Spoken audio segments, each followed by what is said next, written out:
Good afternoon students. अज आप अपने syllabus के विच दिते हुए चैप्टर नंबर 16 त्रिलोचन का कद जो कि करतार सिंह दुग्गल द्वारा लिखा गया है नू अज पढ़ांगे और इहदे विचार चर्चा करांगे। बेटा जी त्रिलोचन का कद एक कहानी है। इस कहानी नू पढ़न तो पहला आपां इनू लिखण वाले लेखक करतार सिंह दुग्गल बारे थोड़ा जिहा विचार चर्चा करांगे। करतार सिंह दुग्गल ने पंजाबी साहित्य नू छोटियां कहानियां लिख के विशाल किया है। इस दियां कहानियां दे विच किसानी जीवन पेंडू जीवन दी झलक जिहड़ी आ ओह देखण नू मिलदी है। कई कहानियां दे विच लेखक ने अपनी हड बीती नू भी कहानी दे रूप विच पेश किया है। इसे तरह की एक जिहड़ी वनगी आ टाइप आ ओह साडी ये कहानियां त्रिलोचन दा कद। लेखक जदों दिल्ली की एक कलोनी दे विच रहिंदा सीगा तां उस समय उसनूं ते उसदे परिवार नूं अपने घर दे विच ही एक बगीचा बनाउण दी सोच पई। तां उहने ओह बगीचा किस तरह बनाया, उस बगीचे नूं बनाउण लई किहड़ियां-किहड़ियां समस्यावां दा सामना करना पिया, इह अज आपां ने इस कहानी दे विच पढ़ना है। बेटा जी पेंसिल सारियां दे हथ विच होवे, ऑनलाइन ऑफलाइन जो भी औखे शब्द का अर्थ लिखूंगी तुसीं नाल दी नाल अपनी नोटबुक बुक दे विच नोट करते रहना। ठिगणे मरियल त्रिलोचन माली तो असीं बड़े आवाजार सा। ठिगणे छोटा कद, ठिगणे मीन्स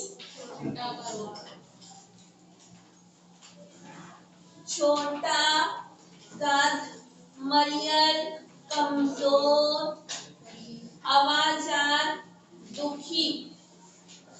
तुहाडी पहली लाइन दे विच तुहानू 3 शब्द मिले आ, एक ठिगना मरियल ते आवाजार। लेखक इत्थे दसदा है कि साडे बगीचे दा माली त्रिलोचन सी जो कद दा बहुत छोटा, शरीर पक्षों कमजोर सी, जिस तो असी बहुत दुखी सा। असी कौन? लेखक ते लेखक दा परिवार।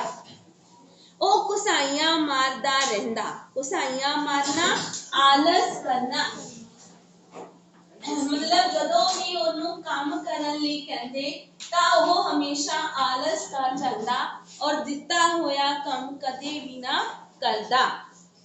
काम विच जिवें उसदा मन ही ना लगदा होवे। जदों आउंदा इधर बैठ के गप्पा मारदा, उधर बैठ के चाह पींदा। कहंदा ओह लेखक दे घर दे विच ओनू काम करन लई रखिया सी, पर वो इसदे उल्ट बेला बैठ के गल्लां करदा रहिंदा जां चाह पी के ही चला जांदा। इतने विच उसदी छुट्टी दा वेला हो जांदा। वेला समा वक्त। कई बार असीं वेख्या खुरपी, खुरपी की हुंदी आ? छोटा रंबा। अपने स्कूल दे माली कोल भी है, थोड़ी जी लंबे आकार दे विच पिछों नूं फड़न वाली हुंदा आ छोटा रंबा, जिहनूं असीं खुरपी कहने आ। कहंदे लैके ओह क्यारी विच अद्धा पौना घंटा ला के उठदा, पर क्यारी उंज दी उंज ही रहिंदी। भावें कहंदा ओह खुरपी लैके क्यारी नूं साफ जां पद्धरी करन लई बैठदा, पर कहंदे ओह अद्धा पौना घंटा बैठ के उठ जांदा, पर क्यारी कदे भी साफ ना हुंदी। दिल्ली दे इस घर दा ऐलान बहुत वड्डा नहीं सी। अंडरलाइन करो, लेखक दा घर कित्थे सी? फुल बूटियां ले क्यारियां दी थां मसां गुजारे जोगी सी। ये सोच के कि काम ते कोई ज्यादा नहीं, असी त्रिलोचन नूं केवल 2 घंटे फुल्लां वाले पौधियां दी बिजाई गुडाई ते कटाई आदि दे काम लई नौकर रखिया सी।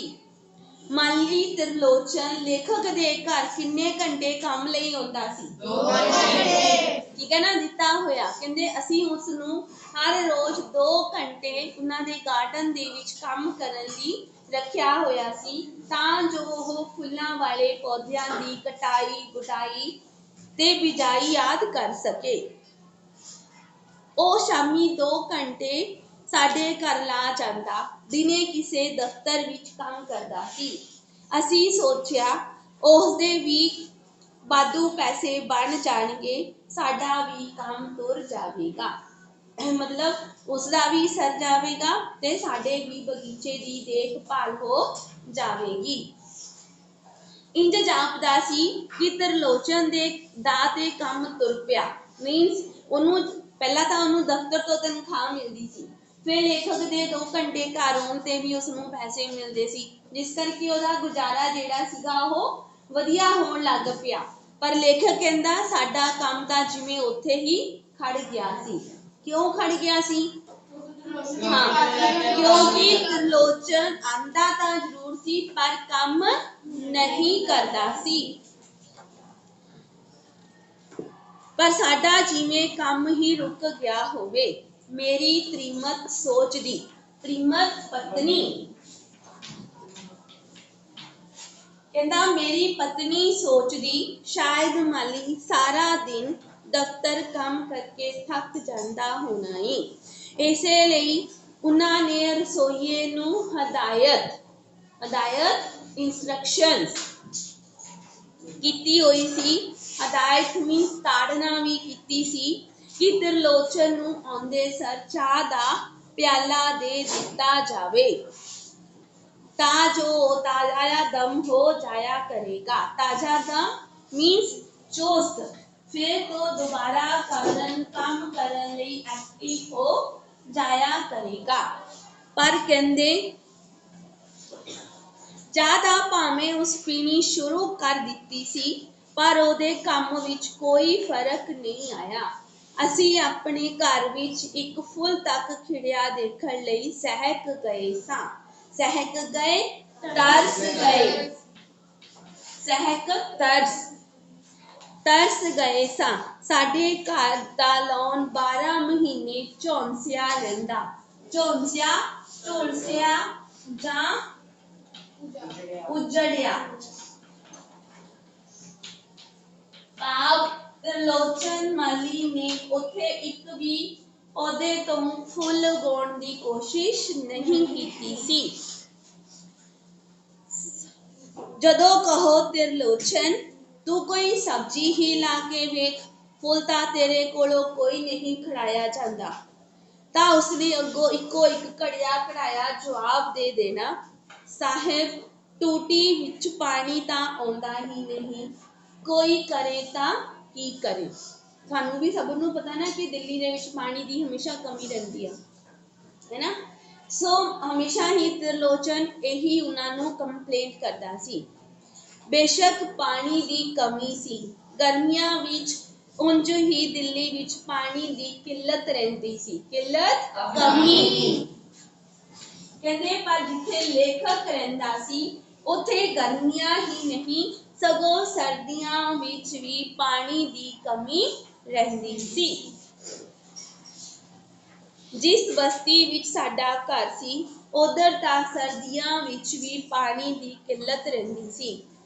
कितने कितने घंटियां लई टूटियां विचों पानी चला जांदा।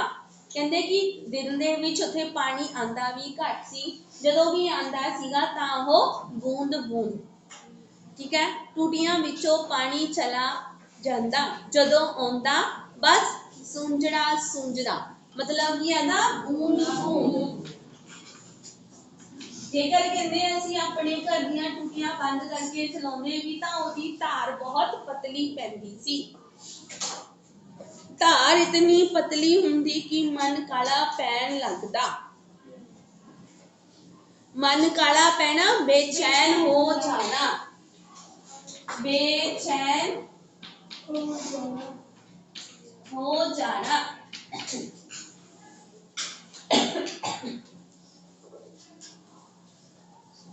अगे है दिता सानू फिर असीं अपने घर विच बूस्टर पंप लगवा लिया। बूस्टर पंप, टुल्लू पंप, पता ना सब दे घर च है ना सबमर्सीबल लगे हुए हैं। लेखक कहंदा मैं भी अपने घर दे विच फिर पंप लगवा लिया। पानी दी जिहड़ी समस्या सीगी ओह सॉल्व हो गई, हल हो गई। 24 घंटे पानी मिलण लगा, जदों चाहे टैंकियां भर लग जांदियां। पर त्रिलोचन दी कारगुजारी विच कोई फर्क ना पिया। कारगुजारी काम करन दा ढंग। कारगुजारी काम करन दा ढंग। कदी कहंदा ए जिमी ही कलर वाली है। जिमी जमी, कलर वाली अन उपजाऊ, कलर अन उपजाऊ। कदी कहंदा जिहड़ी खाद असीं मंगवाउंदे हां ओह निरा कूड़ा हुंदी है। कदी बीजां विच नुक्स छांटदा रहिंदा, नुक्स कमी। कदी बीजां विच कमियां लभदा रहिंदा। पर हर रोज उसदे उत्तर सुन सुन के कदी सानू भी लगन लग पैंदा कि खबरे ओह सच्चा ही होवे। खरे तब त्रिलोचन ठीक सी ते असीं सारे गलत। फिर असीं बगीचे दी देख रेख बारे कुछ किताबां पढ़ियां ते तृमत खावंद दोवें आप बगीचे विच दिलचस्पी लैण लग पे। तृमत खावंद पत्नी, तृमत पत्नी खावंद पति, तृमत पत्नी खावंद पति। पानी बारे माली दी शिकायत ठीक सी। जमीन भी बेशक शोरे वाली सी। शोरे वाली रेतली, रेतली जिहदे विच रेता ज़्यादा हुंदा आ। पर खाद जिहड़ी खाद असीं मंगवाई सी ओह भी कोई चंगी नहीं सी। जदों तक आप ना कहंदा किसे नूं किसे काम दी समझ ना होवे तां कोई भी तुसीं काम वधिया नहीं कर सकदे। इसलिए कहंदा असीं जिहड़े बीज भी मंगवांदे सी ओह भी कोई बहुते वधिया नहीं सन। हुण जदों असीं आप बागबानी वल ध्यान देना शुरू कीता है, मजाल है लान विच कोई फालतू बूटी सरोड़ी कढ जावे। सरोड़ी घाह वाधू उग्या होया घाह पिया रहे। सब्जियां दियां क्यारियां विच सवेरे ही पानी लगन लग पिया ते शामी भी। नर्सरियां दे चक्कर मार के असीं पौधियां दी चंगी तो चंगी पनीरी खरीद लिआउंदे सां। असीं अपने दोस्तां ते वाकफकारां तो फुल्लां दे बूटे आदि मंगदे रहिंदे। वाकफकार जानकार, जान पछाण वालियां तो, जान पछाण वाले तो। कहंदा जिस चीज़ दी सानू भी समझ नहीं सीगी असीं उस बारे पहला जानकारी इकट्ठी कीती ते फिर उहदे अनुसार ही पौधे बीज वगैरह मंगवाने शुरू कीते। जिउं-जिउं असीं बगीचे विच दिलचस्पी लैंदे असीं महसूस कीता कि माली भी दिलचस्पी वध रही सी। घट्टो घट घुसाइयां मारनियां तां उसने छड्ड दित्तियां सन। जिहड़ा काम नूं देख के ओह आलस पांदा सीगा ओह आलस हुण उसदा खत्म हो चुकिया सी। इस विच कोई शक नहीं सी कि साडे इस घर विच बगीचे लई थां संकोचवी सी। संकोचवी मीन्स थोड़ी जिन्नी, थोड़ी जही।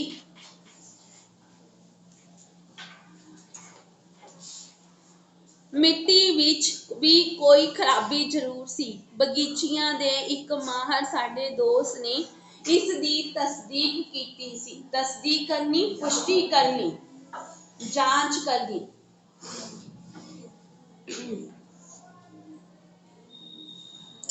ते फिर सानू एक सुझाव मिलिया। साडे घर दा कोठा काफी मोकला है। मोकला खुला, मोकला दा अर्थ है खुला कि साडे घर दा जिहड़ा कोठा है वह बहुत खुला है। यह फैसला होया ते कि बगीचा कोठे उत्ते बनाया जावे। एक बार साडे मन विच यह गल आ गई। फिर जिवें दिन रात ਸਾਡੇ ਮਨਾਂ ਉੱਤੇ ਇਹ ਧੁਨ ਸਵਾਰ ਹੋ ਗਈ। ਕਹਿੰਦੇ ਜੋ ਅਸੀਂ ਇੱਕ ਵਾਰ ਸੋਚ ਲਿਆ ਸੀਗਾ ਉਸ ਨੂੰ ਪੂਰਾ ਕਰਨ ਲਈ ਹਰ ਸੰਭਵ ਅਸੰਭਵ ਯਤਨ ਕਰਨਾ ਸ਼ੁਰੂ ਕਰ ਦਿੱਤਾ। ਕੋਠੇ ਦੇ ਫਰਸ਼ ਨੂੰ ਪੁੱਟ ਕੇ ਉਸ ਉੱਤੇ ਲੁੱਕ ਦੀ ਤਹਿ ਵਿਛਾਈ ਗਈ। ਫਿਰ ਉਹਨਾਂ ਨੇ ਕਿਵੇਂ ਦੇਖੋ ਤਿਆਰੀ ਕੀਤੀ ਕੋਠੇ ਤੇ ਬਗੀਚਾ ਬਣਾਉਣ ਦੀ। ਸਭ ਤੋਂ ਪਹਿਲਾਂ ਉਹਨਾਂ ਨੇ ਕੋਠੇ ਦੇ ਜਿਹੜਾ ਫਰਸ਼ ਲੱਗਾ ਸੀ ਉਹਨੂੰ ਪੁੱਟਿਆ। ਉਹਦੇ ਉੱਪਰ ਲੁੱਕ ਕਿਹੜੀ ਜਿਹੜੀ ਸੜਕਾਂ ਤੇ ਪਾਈ ਜਾਂਦੀ ਆ, ਕਾਲੇ ਰੰਗ ਦੀ ਲੁੱਕ ਦੇਖੀ ਹੈ ਨਾ? ਹਾਂਜੀ। ਉਹ ਵਾਲੀ ਜਿਹੜੀ ਲੁੱਕ ਆ ਉਹ ਉਹਨਾਂ ਨੇ ਪਹਿਲਾਂ ਆਪਣੇ ਕੋਠੇ ਤੇ ਉਹਦੀ ਇੱਕ ਮੋਟੀ ਤਹਿ ਜਿਹੜੀ ਸੀ ਵਿਛਾਈ। ਲੁੱਕ ਕਿਉਂ ਪਾਈ ਗਈ? ਤਾਂ ਜੋ ਕੋਠੇ ਤੇ ਲਗਾਏ ਹੋਏ ਪੇੜ ਪੌਦਿਆਂ ਨੂੰ ਪਾਣੀ ਲਗਾਉਣਾ ਆ, ਉਸ ਪਾਣੀ ਦੇ ਨਾਲ ਛੱਤ ਨੂੰ ਕੋਈ ਨੁਕਸਾਨ ਨਾ ਹੋਵੇ। ਕਹਿੰਦਾ ਫਿਰ ਉਸ ਸਾਰੇ ਦੇ ਸਾਰੇ ਕੋਠੇ ਉੱਤੇ ਜਿਵੇਂ ਕਾਲੀ ਲੁੱਕ ਦਾ ਨਮਦਾ ਵਿਛਾ ਜਮਾ ਦਿੱਤਾ ਗਿਆ ਹੋਵੇ। ਕਹਿੰਦੇ ਇਸ ਤਰ੍ਹਾਂ ਲੱਗਦਾ ਸੀ ਜਿਵੇਂ ਸਾਰੇ ਕੋਠੇ ਦੇ ਉੱਪਰ ਜਿਹੜੀ ਕਾਲੀ ਲੁੱਕ ਸੀਗੀ ਉਹ ਵਿਛਾ ਦਿੱਤੀ ਗਈ। ਫਿਰ ਉਹਦੇ ਉੱਪਰ ਇੱਕ ਹੋਰ ਟਾਟ ਮਤਲਬ ਕਿ ਉਹਨੂੰ ਪੱਕਾ ਕਰਨ ਦੇ ਲਈ ਇੱਕ ਲੁੱਕ ਵਾਲੇ ਟਾਟ ਵੀ ਵਿਛਾਏ ਗਏ। ਫਿਰ ਉਸਦੇ ਉੱਪਰ ਲੁੱਕ ਦਾ ਨਮਦਾ ਮੀਨਸ ਉਹਨਾਂ ਨੇ 3 ਪਰਤਾਂ ਲੁੱਕ ਦੀਆਂ ਹੀ ਪਾਈਆਂ। ਫਿਰ ਫਰਸ਼ ਉੱਤੇ ਸੀਮੈਂਟ ਦਾ ਪਲਸਤਰ। ਫਿਰ ਉਹਦੇ ਉੱਪਰ ਕੀ ਕੀਤਾ? ਸੀਮੈਂਟ ਦਾ ਪਲਸਤਰ ਕਰਕੇ ਫਰਸ਼ ਬਣਾਇਆ ਗਿਆ। ਫਿਰ ਮਗਰੋਂ ਬਾਹਰੋਂ ਕੋਈ ਬਹੁਤ ਉਪਜਾਊ ਮਿੱਟੀ ਮੰਗਵਾਈ। ਉਸ ਮਿੱਟੀ ਦੀ ਤਹਿ ਜਮਾਈ ਗਈ ਜਿਸ ਵਿੱਚ ਵਧੀਆ ਤੋਂ ਵਧੀਆ ਖਾਦ ਮਿਲਾਈ ਗਈ ਤੇ ਉਸ ਦੇ ਉੱਪਰ ਉਹਨਾਂ ਨੇ ਕਈ ਤਰ੍ਹਾਂ ਦੇ ਘਾਹ ਕਈ ਤਰ੍ਹਾਂ ਦੇ ਰੁੱਖ ਪੌਦੇ ਜਿਹੜੇ ਸੀਗੇ ਉਹ ਲਗਾਏ। ਅੱਜ ਲਈ ਇੰਨਾ ਹੀ, ਠੀਕ ਹੈ। ਇਸ ਤੋਂ ਬਾਅਦ ਆਪਾਂ ਹੁਣ ਜਿਹੜਾ ਹੈਗਾ ਆ ਉਹ ਕੱਲ ਪੜਾਂਗੇ।